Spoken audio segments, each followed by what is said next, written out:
So in my video just previous to this one, I did a little quick history lesson on John Calvin, the founder of modern Presbyterianism and one of the key influencers of Reformed theology today. Now, if you watch that video, you'll find out pretty quick how Christian authoritarianism can become quite dangerous, even deadly to anyone who opposes someone like John Calvin when they have power. But as a previous Calvinist Presbyterian myself, I think it's important that people understand the 5 points of Calvinism exercised by modern theologians today and taught from the pulpits regularly at Presbyterian churches today. Now, when I was in Sunday school and youth group, we called this acronym TULIP, and let me walk through it for you real quick.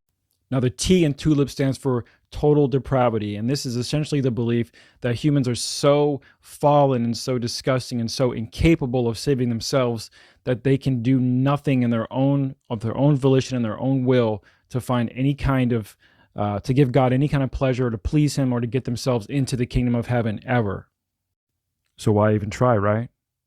The second idea is called unconditional election, and this is the idea that God has to choose us and that God does all the choosing for each of his elect people that he chose from the foundations of the earth. See, it says here, God picks them based not on their personal character or merit, but out of his kindness and sovereign will. Once again, your actions don't mean anything. The L stands for limited atonement, and this is one of my favorite ones. Limited atonement is this understanding that there's only so much salvation that's going to be given to the earth. Not everyone has the opportunity to become saved and be atoned, their sins to be atoned for. That's limited to just a certain number of people that God already picked out before he ever made anything anyways. So again, if you weren't one of the ones God picked out, then tough luck. You never will be. Fourth is irresistible grace. And this is the idea that if God does call you and if he has chosen you to become one of his elect saints of heaven, then there's nothing you can do to resist his calling.